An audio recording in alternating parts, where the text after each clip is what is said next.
જી આપનું નામ? પટેલ દીપિકાબેન. દીપકભાઈ, તમે કયા ઉંમરે 12મા ધોરણની પરીક્ષા?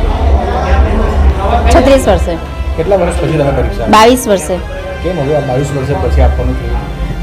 એસએસસી એક્ઝામ પાસ કરીને ડાયરેક્ટ તરત જ બાળ શિક્ષણ સંસ્થા એટલે કે મોન્ટેસોરીનો કોર્સ કર્યો હતો અને કોર્સ કર્યો અને તરત જ જોબ કરેલી હતી. પહેલા ધોરણમાં કન્ટિન્યુ બાળકોને ભણાવું છું. હવે કેમ તમે આ વર્ષે 12મા ધોરણની પરીક્ષા આપવાનો કેવી રીતે ખ્યાલ આવ્યો? બાળક એક્ઝામ આપે છે એને ધ્યાનમાં જોઈને કે લાવો પણ હું પણ સાથે સાથે એક્ઝામ આપી દઉં, એ હિસાબે એક્ઝામ.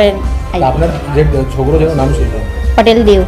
બંને કોર્સમાં આવી હતી? દેવે 12 કોમર્સમાં આવી હતી અને મેં 12 આર્ટ્સમાં એક્ઝામ આપી છે. કેટલા ટકા આવ્યા તમારા? મારા 55%, 55, 72. હવે શું આગળ પ્લાનિંગ છે? પ્લાનિંગ તો કંઈ નહીં, બાળક માટે વિચાર્યું છે કે એ કંઈક આગળ કરે, બાકી હવે મારે તો શું. તમે કેવી રીતે તમારા છોકરાને ભણો તો પોતે કેવી રીતે ભણતા હતા? સાચી વાત કરું કે કોઈ ખોટી વાત નથી. સવારના 3 વાગે ઉઠીને 3 થી 6 એક્ઝામ વાંચી છે અને એક્ઝામના 1લી તારીખથી એક્ઝામની તૈયારી કરી છે. બાકી કોઈ અગાઉથી મેં એક્ઝામની તૈયારી નથી કરી કે ટ્યુશન ક્લાસીસ કે કોઈ વસ્તુ નહીં કે બાળકના અભ્યાસની કે ચોપડીની પણ મેં પાઠ્યપુસ્તકનો અભ્યાસ એની લીધી જ નથી. મેં મારી જાતની ચોપડી વસાવીને એમનેથી એક્ઝામ કરેલી છે. અને ઇંગ્લિશની એક્ઝામ દાખલા તરીકે તો ચોપડી હતી જ નહીં, ચોપડી લીધીને એક્ઝામ આપી છે, એ રીતના એક્ઝામ આપી છે. આપણા હસબન્ડ કેવી રીતે સપોર્ટ હતો? હસબન્ડનો પણ અને ઘરના ફેમિલીનો પણ ફૂલ સપોર્ટ હતો.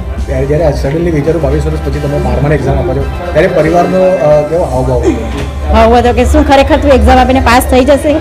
તો આજે ખરેખર રિઝલ્ટ આવ્યું છે એટલે આનંદની ખુશી છે કે ખરેખર આજે મારી ઈચ્છા હતી, મનોકામના હતી, પૂર્ણ થઈ ગઈ છે. પછી કેમ તમે અભ્યાસ નહીં કર્યો? થોડુંક હવે 22 વર્ષ એટલે તમે શું કહેવું કે ઘણું અગાઉનું આપણે એટલી બધી કેપેસિટી ન હોય કે આપણે ભણી નહીં શક્યા.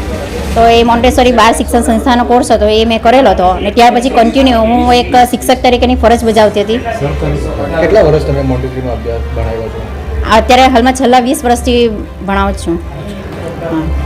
સરકારી ગણાય કે પ્રાઇવેટ?